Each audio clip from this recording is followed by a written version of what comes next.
Hello viewers, আসসালামু আলাইকুম। আজকে আপনাদেরকে দেখাবো ইলাস্ট্রেটরে কিভাবে শাপলা ডিজাইন করে। তো কথা না বাড়িয়ে কাজ শুরু করি। তো দেখতে থাকুন ভিউয়ার্স। প্রথমে আপনি এই যেই টুলসটা আমি ক্লিক করলাম, এই টুলসের মাধ্যমে আপনি একটা অ্যারো নিয়ে নেবেন।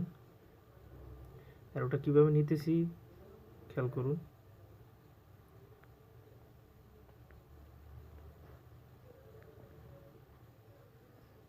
অ্যারোটা নিয়ে নিলাম।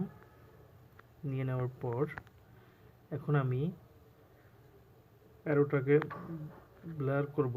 অপোজিটের মধ্যে যে একটু হালকা করে দিব। এখানে ওভারলি সিলেক্ট করবেন। ওভারলি সিলেক্ট করার পর অপোজিটই আপনি 40 দিয়ে দিবেন। 40 দেওয়ার পর এখন হালকা হয়ে গেছে কালারটা। হালকা হয়ে যাওয়ার পর এখন আপনি এই যেই টুলসটা আমি ক্লিক করলাম, এই টুলস ক্লিক করে আপনি অল্টার ধরে এখানে ক্লিক করবেন। করলে এখানে আপনি আসলে 12 ডিগ্রি দিবেন। 12 ডিগ্রি দিয়ে কপি করে দিবেন। এই যে কপি করে দিলে দুইটা হয়ে যাবে। 12 ডিগ্রি দিয়ে কপিতে চাপ দিলে দুইটা হয়ে যাবে। এখন আপনি কন্ট্রোল ডি দিলেই আপনার ফুললি একটার পর একটা হতে থাকবে। এই যে দেখুন, আমি এখন শাপলার ডিজাইনটা নিয়ে হয়ে গেছে আমার।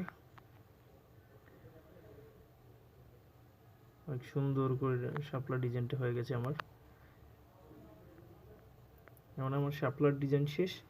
আপনি এখন এটাকে পুরোটা মার্ক করে আপনি যে কোনো কালার দিতে পারেন। যে কোনো কালার আপনার ইচ্ছা স্বরূপ আপনার যেই কালার মন চায় ওইটাই দিতে পারবেন। এই যে অবজেক্টে গেলাম। অবজেক্টে যে আপনি এটা করার কারণ হলো, এটা 100% করে দিবেন। এটা করার কারণ হলো আপনি এই শাপলাটাকে আপনি যে কোনো মানে একটা একটা করে সরাতে পারবেন। এখানে যতটা ফাঁকা আছে মানে একটা একটা করে সরাতে পারবেন। আনগ্রুপ করে নেবেন। দেখেন অপোজিটের মধ্যে যে অপশনটা ব্যবহার করার কারণে আমি এখন একটা একটা করে সরাতে পারতেছি।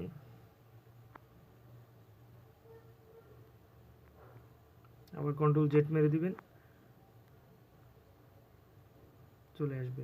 জাস্ট এটা আপনাদেরকে বোঝানোর জন্য একটু করলাম। হ্যাঁ, এটা না করলেও হবে, সমস্যা নেই। আপনি এখন কালার দিতে পারেন, যে কোনো কালার।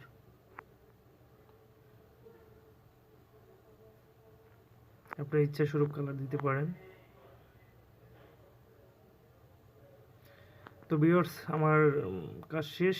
আপনি যদি ভালো লাগে আমার ভিডিওটা, তাহলে আমার চ্যানেলটা সাবস্ক্রাইব করবেন, আমার সাথে থাকবেন। ভিডিওটা